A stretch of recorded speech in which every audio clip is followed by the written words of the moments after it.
I'm joined now by one of the senators who led that revolt in the Kavanaugh hearing today, Democratic Senator Kamala Harris of California. Senator, why did the chair, I was a little confused about what happened there, but the chair was gaveling for order. He could have just taken a party line vote and won the vote, right?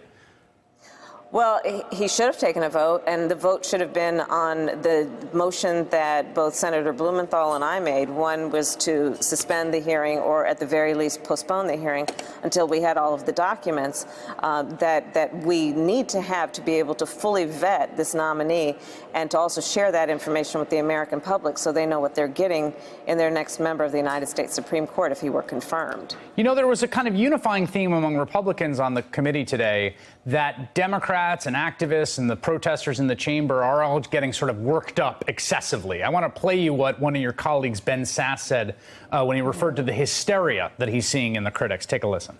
Yeah. People are going to pretend that Americans have no historical memory, and supposedly there haven't been screaming protesters saying women are going to die at every hearing for decades. So the fact that the hysteria has nothing to do with you means that we should ask, what's the hysteria coming from? The hysteria around Supreme Court confirmation hearings is coming from the fact that we have a fundamental misunderstanding of the role of the Supreme Court in American life now. Do you think people are being hysterical, Senator? Well, I think we've got a couple of issues, Chris, with that. One, I think it's a mistake to refer to women who are using their voice to protest, a flawed process, to refer to them as hysterical. There's a whole line of discussion and writings on how the word hysteria has been used to talk about women who own their power. So putting that piece aside, I'll say that this was a hearing that we held today where we were given 15 hours to review 42,000 pages of documents. It's a hearing where there are 100,000 pages of documents that no other president has done this, but this president has applied executive privilege to deny us the ability to have access to those documents. And this is a nominee who has a long history of being a political operative, a long history of working for various conservative Republican administrations to frankly do a lot of dirty work that has been politically motivated. This committee has a right to fully vet this nominee. The American public has a right to know who he is. And there is so much on the line and so much at stake.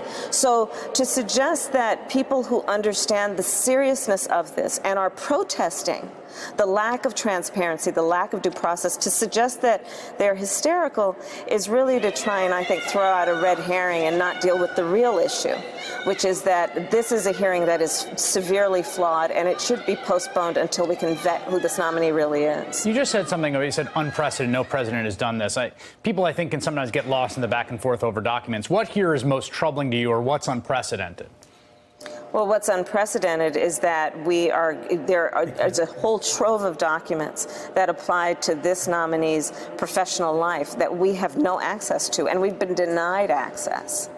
This is unprecedented. Elena Kagan, for example, she worked for an administration, and the documents that were associated with her work in that administration were given to the committee so that they could fully vet who she was. Executive privilege was not applied to the documents that were associated with her work with that White House. But that's not the case here. This is unprecedented. There is a sense, I think, of folks, and you could hear it in sort of Republicans saying today, look, we won the election, you lost, we get to do whatever we want to do.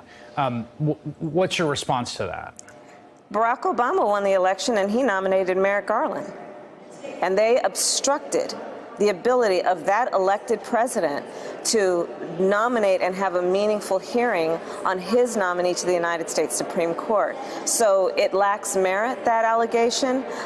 It is actually, it's an empty point, at least as applied to the Republicans, who were presented with a nominee by a president of the United States, and that nominee was Merrick Garland, and they wouldn't even give him an interview and one-on-one meetings, much less a hearing.